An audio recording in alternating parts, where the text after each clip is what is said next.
All right, let's continue on with our discussion about the bossa nova and the piano's role in that particular style of music. We're discussing the tune Bayview Bossa, which is something I did a couple of videos about, let's say a month ago, where I'm talking about the compositional process. And at that time, we just ended up doing bossa nova. So I'd like to discuss a couple of things. I'm going to play you a couple of minutes of solo on this, some rootless voicings in the left hand and some soloing in the right hand. And then we're going to discuss some of the things that you should be aware of in terms of those chords and scales. And we're going to do that right now. Let's get started.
All right, so I hope you enjoyed that. What we're going to talk about in this video is this section here, which goes from the B flat major 7 all the way down to this 2/5 of F.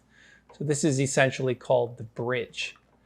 And when you're thinking about bossa nova, again, in the last video, we talked about these rootless voicings, open hand style, and playing sparsely. So I'd just like to give you some of the chords that I use, which work very well for this. So let's do B flat major 7 and then a 2/5 of A flat. So let's grab some manuscript and try to remember that we are in the key of A flat.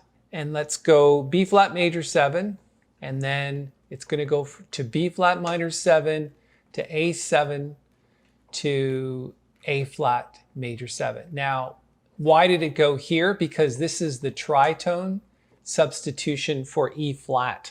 So we're going to talk about that voicing in a second.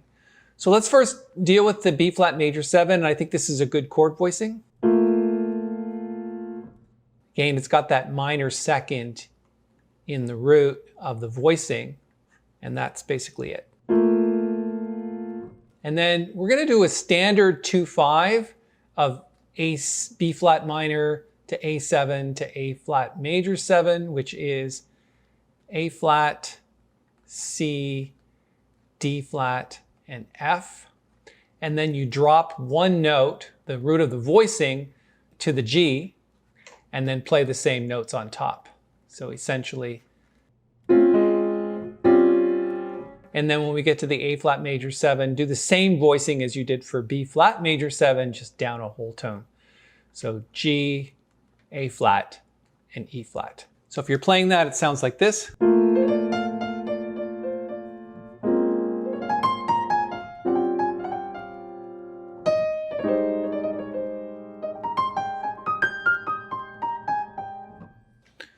All right, and we're going to continue on here when we go to this chord progression, which is B flat to E flat to A flat. Now, this is the same as this, so I'm not going to discuss it in detail, but the next one is just the same progression, except it's down a whole tone.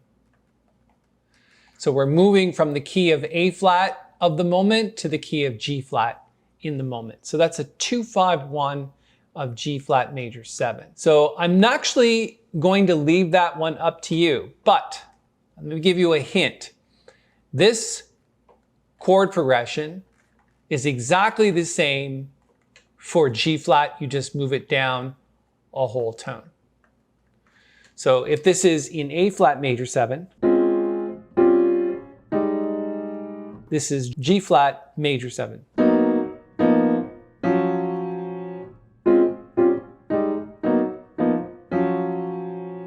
So same progression, just makes it easier that way. So let's go from the B flat minor 7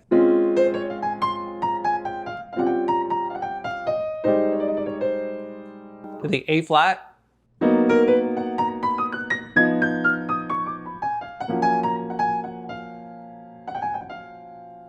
and then it does a 2-5-1 of E flat major 7. And we're going to change the voicing up a little bit because we've been using this third inversion of the chords. Now we're going to just use the first inversion, which is essentially F minor 7 to B flat 7 to E flat major 7. And remember, we're in the key of A flat. So we've got A flat, C, E flat, and G, just like that. Drop one note, which is this note here, is going to drop a half step to B flat major 7, so the rest of the chord is the same.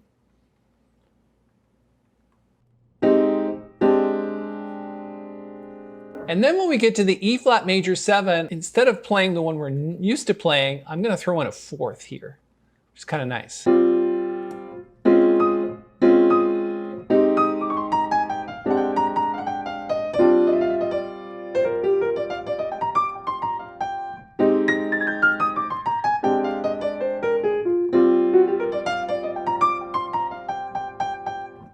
That fourth is really nice open voicing.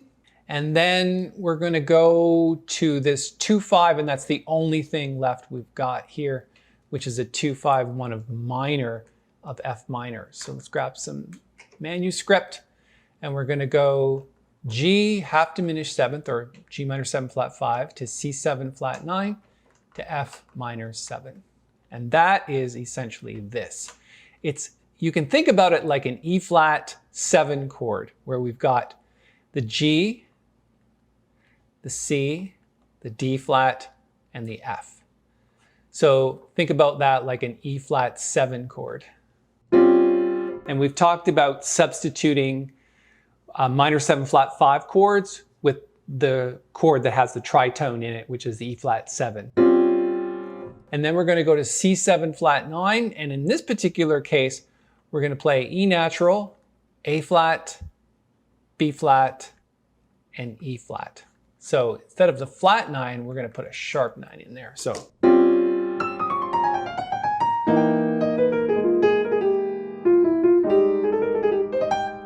and this voicing is the same one as we used before, which is G, A flat, and E flat. Okay, so let's do from the bridge, just play a little bit from the bridge, and I'm going to play the same voicings that we talked about.